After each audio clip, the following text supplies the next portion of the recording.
Assalamualaikum warahmatullahi wabarakatuh. Salam sejahtera untuk kita semua. Shalom. Shalom.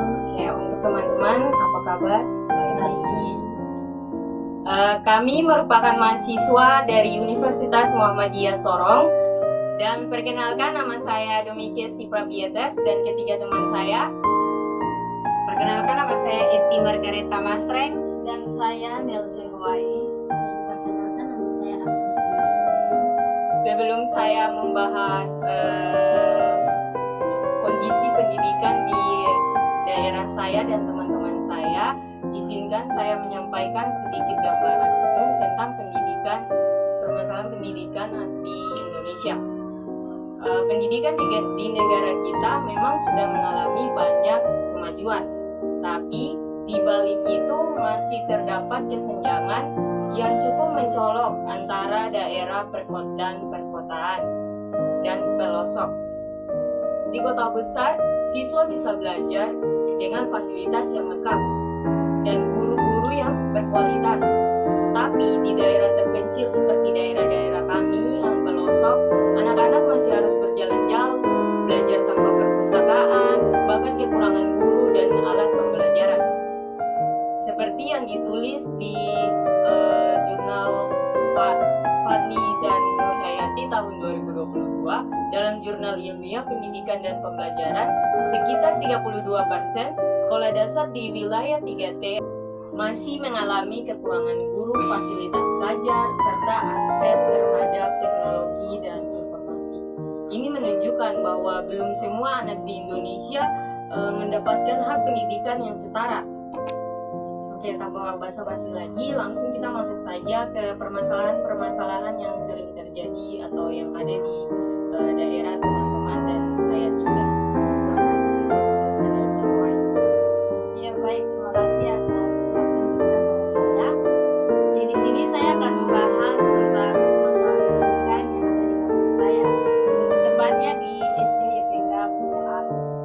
Jadi kalau soal belajar mengajar itu baik, cuma kekurangannya tuh di fasilitas seperti komputer, terus buku untuk siswa pakai belajar itu juga kurang, terus buku untuk guru itu juga tidak ada, masih kurang gitu. Kalau di sekolah itu toilet ada, cuma kekurangannya tuh di air itu sih, sama tenaga pengajar, guru olahraga dengan guru penjas itu tidak ada di SD tersebut. Oke, baik, tadi katanya Nelly bilang kalau di sekolah tersebut itu tidak memiliki tenaga pengajar, yaitu guru penjas sama guru agama. Nah, kira-kira pertanyaannya, kenapa sampai tidak ada tenaga pengajar di situ? Kalau menurut saya mungkin masalahnya di kita tempat transportasi itu karena jauh toh, ada jarak kota ke kampung gitu. Jadi permasalahannya hanya itu aja atau ada tambahan lagi? Oh, ada lagi masalah komputer itu. Kalau macam kelas 6 kalau mereka ujian itu mereka tidak ujian di kampung tersebut, nanti mereka ke kampung sebelah, kampung Cimau gitu, baru mereka ujian di sana karena di SD tersebut belum ada komputer. Kira-kira kalau perjalanan dari kampungnya Nelly ke kampung Jitmau itu butuh waktunya berapa jam atau menit? Waktu kayaknya 1 jam Bapak. Lumayan lama ya. Lama. Jadi itu permasalahan-permasalahan yang tadi Nelly sudah sampaikan, dan itu cukup menyedihkan ya, karena sangat kekurangan fasilitas dan juga tenaga pengajar. Jadi mungkin ada tanggapan dari Nelly untuk solusi yang mau dikasih. Ya, kalau solusi mungkin buat pemerintah dan dinas pendidikan, mungkin mereka bisa menindaklanjuti kebutuhan belajar di sekolah tersebut. Mungkin pengadaan buku-buku buat siswa, terus buku juga buat guru gitu. Terus kalau bisa mereka bisa sediakan profil gitulah untuk apa Oh, iya. tampung air gitu. WC ya, Iya. biar tidak pulang. Tidak pulang balik ke rumah untuk pergi buang air di rumah, nanti mengganggu aktivitas Iya, belajar betul. mereka. Itu Iya, juga iya. bisa sangat mengganggu. Iya. Iya. Ya itu solusi dari saya gitu. Nah, luar biasa. Terima kasih untuk penyampaian permasalahan dan solusinya. Iya. Ya. Selanjutnya kita masuk ke teman kami yang berikutnya untuk membahas permasalahan yang sering terjadi di kampungnya. Silakan, Eti. Oke, baik, terima kasih untuk waktu yang berikan kepada saya. Saya akan mencerita sedikit tentang permasalahan yang ada di kampung yang saya tinggal, yaitu di Kabupaten Sorong. Di sana permasalahannya, di mana siswa lebih tertarik mengikuti orang tua mereka pergi ke kebun. Dan ada cerita juga yang saya lihat sendiri juga di kampung itu. Di sana waktu itu ada aktivitas belajar mengajar di sekolah, pas bertabrakan dengan acara kegiatan adat mereka, di mana siswa-siswi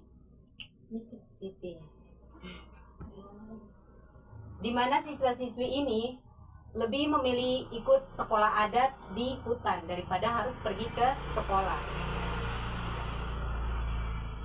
Di sana juga mereka sangat kekurangan guru. Guru lebih sering pulang ke Sorong daripada harus tinggal di kampung lama-lama.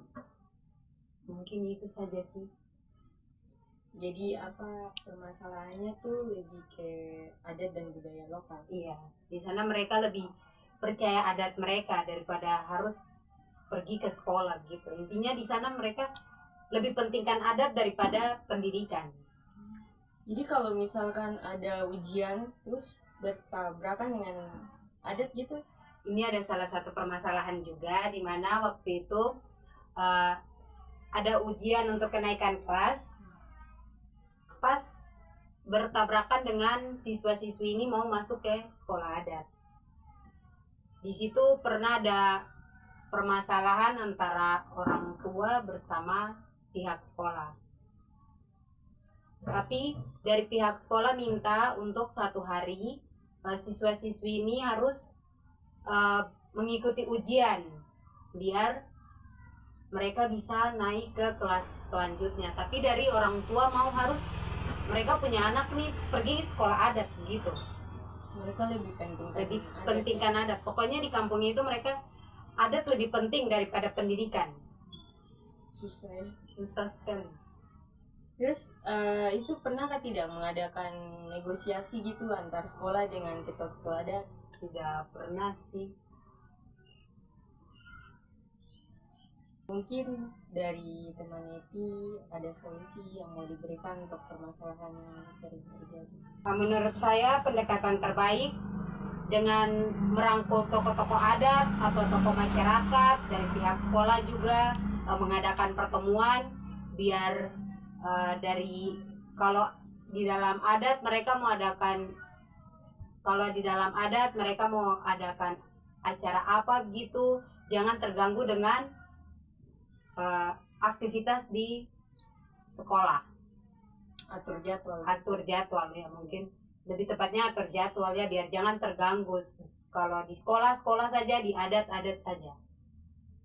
Terima kasih untuk tanggapan dan permasalahan yang disampaikan. Lalu bagaimana sebenarnya wajah pendidikan di daerah saya? Dan saya akan mulai dari cerita saya sendiri dari desa kecil di Seram bagian barat. Yang dimana di kampung itu mereka lebih mementingkan guru-guru di situ lebih menganggap pendidikan itu hanyalah formalitas. Di situ mereka itu kayak datang ke sekolah itu cuman memberikan catatan aja untuk anak-anak. Hanya kasih catatan, terus mereka duduk enak main HP, tidak pusing dengan keadaan siswanya kayak bagaimana. Terus kalau misalnya mereka tanya soal jawaban dan lain-lain, itu gurunya tuh bilang cari saja di HP, di internet. gurunya tidak menjelaskan. Nah, itu salah satu permasalahan yang sangat besar dan berpengaruh kepada siswa-siswa. Itu bisa membuat siswa-siswa menjadi kesulitan atau hanya mengharap gampang dari internet aja. Betul. Terus permasalahan yang kedua itu mereka di pendidikan di desa itu sangat memandang ekonomi. Mereka lebih melihat dari keluarga yang berada atau di sekolah tersebut orang tuanya seorang guru, pokoknya orang-orang berada lah. Berarti bisa Nah, dihormati. Iya, gitu. bisa dihormati. Jadi kalau misalnya kayak Eti punya mama. Eti punya mama tuh cuman seorang ibu rumah tangga, terus bapak cuma petani. Tapi Eti merupakan siswa yang paling aktif dan paling pintar, pandai, intinya aktif di semua ekstrakurikuler dan kegiatan-kegiatan sekolah. Pokoknya siswa terpintar lah. Tapi kalau misalnya Eti punya orang tua cuman keluarga biasa, tidak berada, itu Eti tidak akan dapat peringkat. Astaga. Masih ada ya sekolah kayak gitu. Masih, dan itu tuh sangatlah tidak adil. Memang sih. Iya kan? Betul, karena nanti kalau misalnya anak yang orang tuanya berada tapi anaknya tidak pernah aktif dalam belajar, tidak pernah mau ikut-ikut organisasi, tidak pernah mau mau aktif dalam kelas, tapi dia punya orang tua berada, itu mereka tinggal kasih kayak semacam hadiah untuk gurunya, itu langsung dapat peringkat 1, 2. Jadi mereka tuh lebih mementingkan ke orang tua yang berada dan orang yang anaknya orang tuanya seorang guru, itu mereka akan kasih peringkat. Nah, menurut saya sih itu permasalahan yang sangat bahaya sih. Jadi menurut saya tuh kalau misalnya mereka ikut lomba kayak LCC, cerdas cermat, dan kegiatan yang lain, nah pasti kan dong akan bilang pilih yang anak-anak yang sering mendapatkan peringkat. Pasti kalau mereka bawa kan, sedangkan anak ini dia mendapatkan peringkat karena dikasih hadiah. iya, karena pemberian dari orang tuanya, bukan karena usahanya atau bukan karena dia punya hasil jerih payah, dia punya hasil belajar, tapi karena dari hasil orang tuanya yang berada. Nah, dan menurut saya juga di sekolah tersebut ada satu permasalahan lagi, yang dimana guru-guru itu sangat malas tahu dengan keadaan sekolah. Jadi dari akibatnya mereka malas tahu itu, siswa terpengaruh, jadinya biasanya masuk jam 7 pagi, mereka datang jam 9. Astaga. Datang jam 9 ke sekolah. Ini Karena kayak masa bodoh lah. ya, masa bodoh. Kenapa siswa bisa masa bodoh kayak gitu? Karena gurunya juga masa bodoh, iya, malas tahu. malas tahu.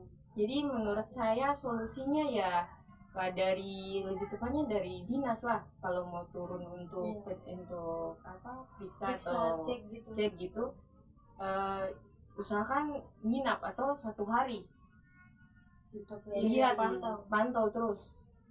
Jangan cuma datang lihat-lihat saja langsung pergi, harus teliti, periksa semua. Dan guru-gurunya juga usahakan harus ikut tes atau kayak sekolah-sekolah ini profesi gitu, kayak betul-betul dia mendapatkan guru profesional gitu. Solusi dari saya mungkin itu saja permasalahan dari saya dan harapan yang tadi saya bilang. Saya harap di desa saya harus keadilannya harus pukul sama rata, jangan hanya melihat dari berada aja, karena kedepannya kita lihat bukan dari orang berada tapi kepintaran dan attitude-nya. Itu saja. Berikutnya saya akan permasalahan dari teman saya yang bernama Agnes, silakan. Ya, terima kasih atas waktu yang telah diberikan buat saya.